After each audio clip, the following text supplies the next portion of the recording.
Hello everyone, welcome back to my channel. Hope you are doing great. Hope you are all fine. Today we are going to discuss about the second part of hormone. In the previous video we have discussed about what is hormone, what is endocrine system, what is exocrine system, how many types of hormones are there, what is the classification of hormones, and basically we have discussed about the hypothalamus. Today we are going to discuss about the pituitary gland, and then in the upcoming videos we will be discussing about rest of the glands. So let's begin. Before going to the pituitary gland, I want to do a very quick review. What is hormone? Hormones are chemical messenger, and that is secreted from the endocrine gland. And in the first part of the video I have described in detail what is endocrine system, what is exocrine, what is hormone, everything we have discussed in detail. So do check that part. Next we are coming to the important part, that is what is pituitary gland. Here you can see this is the hypothalamus. From the hypothalamus, a sphenoid bone will be originated. From the sphenoid bone, two glands will be seen, that is the posterior and anterior pituitary. This is known as the anterior pituitary. If you can see here, this is known as the anterior pituitary. One second. Okay, this is the anterior pituitary, and this one is the posterior pituitary. From by the size only you can determine that the anterior pituitary is larger in size and the posterior pituitary is smaller in size. And anterior pituitary is known as adenohypophysis and posterior pituitary is known as neurohypophysis. From this anterior pituitary, 7 hormones are secreted, which we will be discussing today, and from posterior pituitary only 2 hormones. Okay, and again the anterior pituitary is divided into 2 parts. One is pars distalis, another one is pars intermedia. But in case of humans, this both are fused in structure. Pars distalis and pars intermedia are fused. So from this anterior pituitary, 7 hormones are released out. What are the 7 hormones? We will be discussing now. As I have told you, this pituitary is also known as hypophysis. Okay, and it originates from the sphenoid bone. This is very important. The origination is very important. And where it is attached? It is attached to the hypothalamus by the infundibulum. This is the hypothalamus. This is the infundibulum. From the infundibulum, the pituitary gland will be attached to it. Okay. And if you see, the anterior pituitary is known as adenohypophysis, as I have already told you, and the posterior pituitary is known as the neurohypophysis. Okay. And anterior pituitary have 2 parts, as I have told you, that is pars distalis and another one is pars intermedia. And this anterior pituitary will release hormones, that is 7 hormones will be released from it. What are they? First is the growth hormone, second is the prolactin, third is thyroid stimulating hormone, then is the adenocorticotrophic hormone, luteinizing hormone, and follicle stimulating hormone. As I have told you, this anterior pituitary is divided into 2 parts, that is pars distalis and pars intermedia. But in case of humans, they are merged. But in case of pars distalis, the pars distalis secretes these 7 hormones, that is growth hormone, prolactin, thyroid hormone, thyroid stimulating hormone, adenocorticotrophin, luteinizing hormone, and follicle stimulating hormone. And from these pars intermedia, that is only 1 hormone is secreted, that is known as melanocyte stimulating hormone.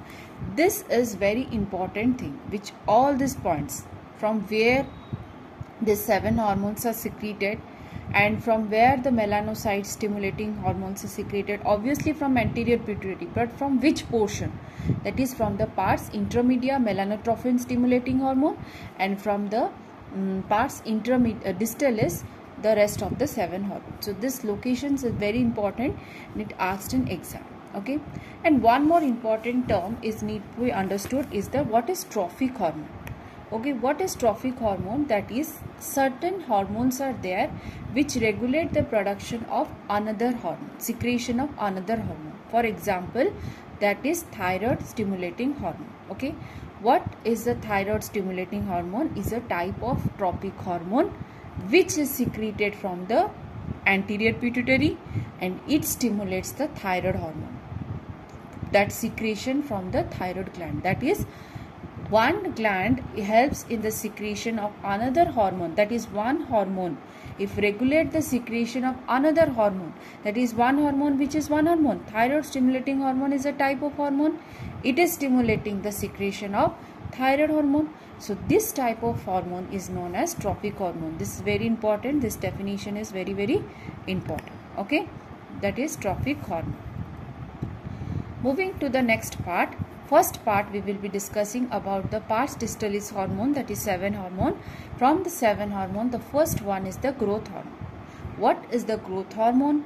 What are its activities? All we will discussing. And in the after discussing all the hormones, that is starting from pituitary, thyroid, adrenal, pancreas, every hormone we will after discussing all this, at the end part we will be discussing about the disorders. Okay, that is what will happen if there is hyposecretion, or what will happen if there is hyposecretion. Okay, in this parts only we will be discussing about certain, that is about their characteristics and what their functions only. Okay, so first we will be discussing what is growth hormone. Growth hormone is nothing but is also known as a somatotrophin. Okay, what it is known as? Somatotrophin, and it is abbreviated as GH. Remember that it is abbreviated as GH, or it is known as the somatotrophin hormone. Okay, what it does, it promotes the movement of the amino acid into the cell. As you all know, what is the role of amino acid? Amino acid role is to make protein. So as you know already that proteins are very essential part of our body. So the main function of this growth hormone is to promote the movement of amino acid, so that this amino acid can be synthesized into protein. And what does the protein do? The proteins helps in the tissue growth, organ growth, everything. Okay, so this is very important role of growth hormone. One example of this is mitogen. Okay, mitogen is a growth hormone which is found during the time of cell division. Okay, so mitogen is also called as the insulin like growth factor, which is present during the time of cell division. Okay, and this is one example. Okay, during the time of cell division, this mitogenic will be present. So this is all about the growth hormone. Next, coming to the another one, that is what is prolactin. Prolactin is abbreviated as PRL, and it is a peptide hormone. Okay, whatever I am highlighting is very important. Okay, and it is also obviously it is secreted from adenohypophysis, because now we are discussing about the hormones which are secreted from the adenohypophysis, or to be precise from the anterior pituitary. Okay, and what is the main role of prolactin hormone? Is to stimulate the mammary gland for the secretion of milk. That is, in short, you can say it is responsible for the lactation. Okay, it is responsible for the lactation. And what it will do during the time of pregnancy, this will increase the prolactin, and this prolactin will, what it will do, it will enlarge the mammary gland so that enlarge the breast production during the time of pregnancy and increase the production of milk. And one more important thing is that this prolactin will decrease the progesterone level. At the end of pregnancy only the milk production take place. During the time of pregnancy, as the progesterone level will be very high, so prolactin will not be secreted. This is important point. Okay, so when after the end of pregnancy, when the child will birth, then the progesterone level will decrease, then only this prolactin will be released. And one more important thing is that the prolactin also acts as a negative feedback, so that the hypothalamus does not secrete the gonadotropin releasing hormone. We have discussed in the previous class what is the role of gonadotropin releasing hormone. It secretes luteinizing hormone and follicle stimulating hormone. What are they? We will be discussing today. So to stop, in short, you can say no ovulation takes place, no egg production takes place during the time of pregnancy. That will be ensured by prolactin. Because if ovulation takes place, then how will the pregnancy occur? No. So during the time of pregnancy, to stop the process of ovulation, this prolactin will act as a negative feedback to the hypothalamus. Okay, this is very, very important point. Okay, it works when the level of progesterone falls down, and also it acts as a negative feedback for the secretion of GnRH. Okay, then next coming to the adrenocorticotrophin hormone. This is one of the polypeptide hormone which is synthesized from the adrenal gland. Okay, which is responsible for corticotrophin releasing hormone. It's responsible for secretion of steroid hormone, that is corticosteroid. When we will be discussing about the adrenal gland, we will be discussing in detail, but for now you understand they are responsible for the corticotrophin releasing hormone, or you can say it is responsible for the secretion of steroid hormone, that is corticosteroids. Next is the thyroid stimulating hormone. It is responsible for the secretion of thyroid hormone from the thyroid gland. Okay, thyroid gland we will be discussing in the next part of the video. Thyroid gland we will be discussing. Okay, then follicle stimulating hormone. Okay, that is FSH and LH. This is very important. What does the FSH do and what does the LH do? FSH is responsible for the gamete formation. Okay, that is either female gamete or the male gamete. Okay, that is female gamete, as you all know, ova. Male gamete is known as sperm. So for the production of ova and sperm from both the sex, this follicle stimulating hormone is essential. That is ovarian follicle hormone secretion, ovarian follicle stimulation. And one more thing, how does this follicle stimulate, or how does this follicle form? Due to the secretion of estrogen. So you can say this follicle stimulating hormone is responsible for the secretion of estrogen by the ovary. So it will be asked in exam, estrogen is released from where? Where does the estrogen is formed from? From the ovaries. And also this targets the seminiferous tubule. As you all know, seminiferous tubule is present in the testis for the sperm production. So by this, it helps in the formation of egg and the sperm, ova and the sperm. How?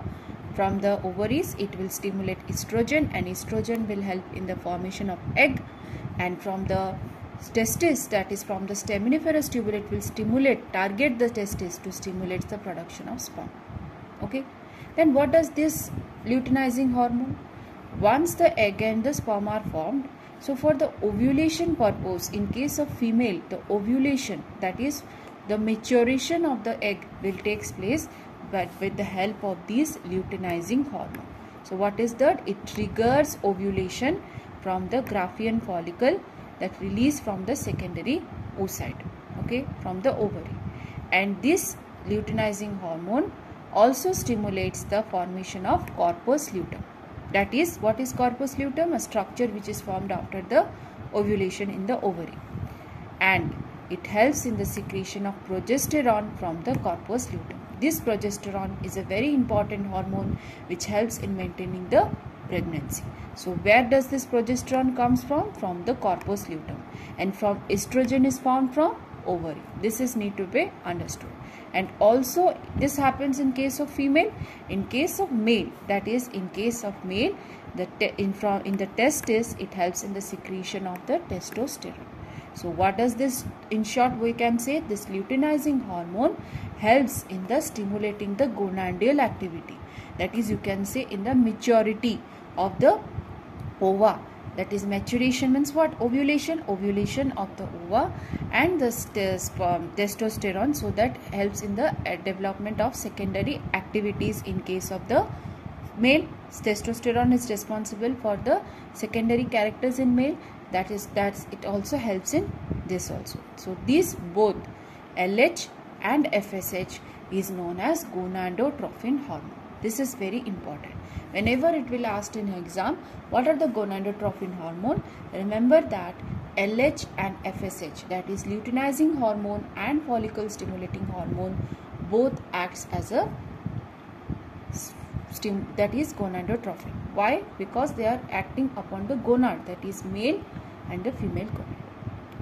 Then is the melanocyte stimulating hormone. which is secreted from the pars intermedia, as I have already told you, and they are responsible for the pigmentation of the skin. Okay, for the skin pigmentation, that is for the secretion of melanin, which is responsible for the secretion of the color. Okay, and color pigmentation, color, you see different human being have different coloration of the skin because of the presence of melanin. Okay, which is secreted from the melanocyte. And where does this melanostimulating hormone? From the pars intermedia, as I have already told you, if you remember it. Thus I have told you that all the 7 hormones, we have completed all the 7 hormones which is secreted from the pars distalis, and only one hormone, that is melanocyte stimulating hormone, is secreted from the pars intermedia. Okay, this is all about the pituitary gland which we have discussed. Okay, that is, there are 2 types, that is anterior and posterior we are going to discuss now. Okay, so this is all about the anterior pituitary, that is pars intermedia and pars distalis. Now what happens in the posterior pituitary? As you have seen this diagram, this is known as the posterior pituitary. Okay, as you have seen, this part is the posterior pituitary. As I have already discussed, this is smaller as compared to anterior pituitary, and it is responsible for secretion of only 2 hormones, that is oxytocin, another one is the vasopressin. What is the role of oxytocin and what is vasopressin? Before that, let's understand what is posterior pituitary. As I have told you, they are known as neurohypophysis and does not synthesize hormone. It stores and releases 2 hormones, that is oxytocin and vasopressin. Okay, these hormones are actually synthesized by the hypothalamus and are transported axonally to the neurohypophysis. What is it trying to say? That this neurohypophysis acts only as a transmitter. Actually, they are secreted from the hypothalamus. As you have seen in the anterior pituitary, the hormones are secreted actually from the anterior pituitary, but in case of posterior, they act as a transmitter.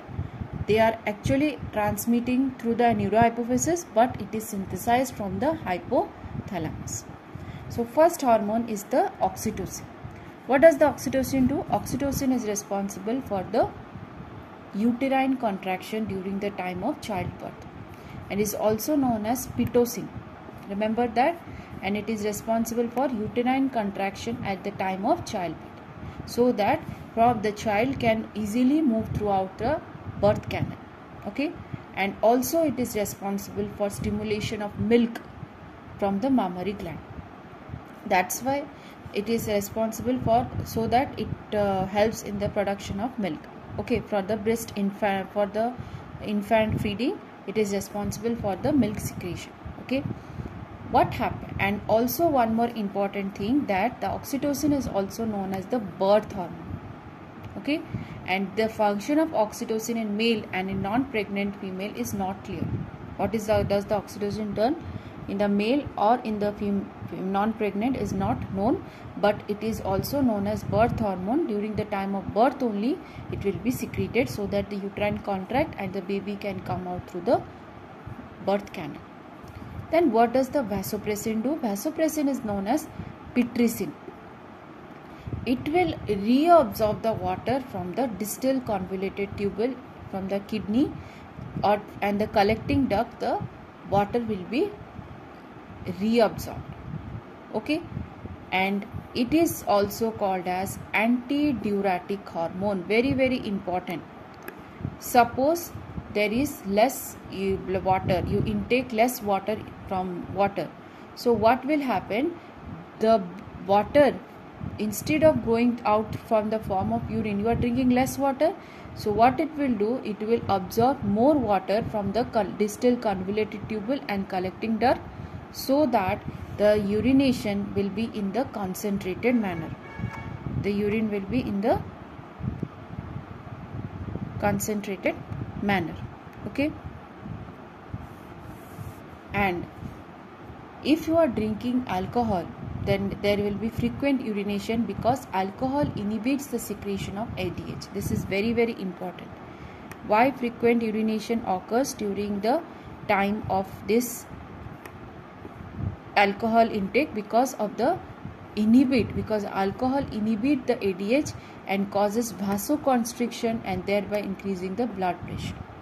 Okay, so this is responsible for the reabsorption of water from the distal convoluted tubule and from the collecting duct. So that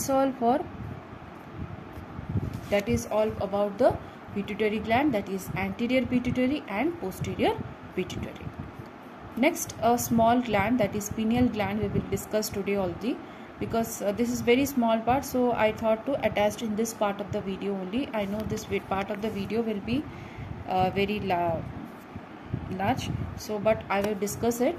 So what does this pineal gland do? Pineal gland is also known as the epiphysis, which is a small endocrine gland, and where it is present? It is present on the third ventricle of the forebrain. Okay, and this is also called as pinealocyte, and it is responsible for the secretion of melatonin, and this melatonin is secretions. Remember that melanin is a skin pigment. Melatonin is responsible for the sleep hormone. You can say for the sleep hormone, it is known as the hormone of darkness. Okay, it helps in the induction of the sleep, and it is derived from the tryptophan. This is also important point. It is derived from the amino acid, that is tryptophan, and it increases, its secretion increases during the darkness and night. During the night time, it is secretion increases, and during the daytime, that's why during the night we feel sleepy. Why? Because of the melatonin secretion increases. And also it is responsible for contributing towards our biological clock, because there is a rhythm. During the night time we sleep and during the morning we wake. Why it happens? Because the melatonin secretion is more during the night time as compared to the daytime. That's why it is responsible for promoting sleepiness. And also the melatonin level, if you see, it will be higher in case of the children. That's why small baby sleeps for very long time as compared to adult. Gradually as you age, your sleep pattern will decrease. Okay, and also it can be results in the onset of puberty and sexual maturation. Okay, and if you see, in different organism, the pineal gland is present in different part. If you see, in case of fish and amphibians, it is located near the skin, so that they can detect the presence of light. In birds, it will be present on the forebrain, and on the mammal, it is located on the brain. Okay, so different organism, different part it will be present. Basic, what is its function? Is the function is helps in the contribution of the biological clock, or you can say it is the hormone of darkness, which helps in the induction of the sleepiness. Why? Because of the secretion of the melatonin. So this is all about the pineal gland, and today we have discussed about the pituitary gland, anterior and posterior, and pineal gland. Hope this part of the video is very effective and clear to you. If you have any doubt, you can ask me, and I do recommend you to please watch the first part of this video, that is the what is hormone endocrine gland, so that you get clear. In the next part of the video, we will be discussing about the thyroid gland. Till then, take care and have a nice day. Thank you.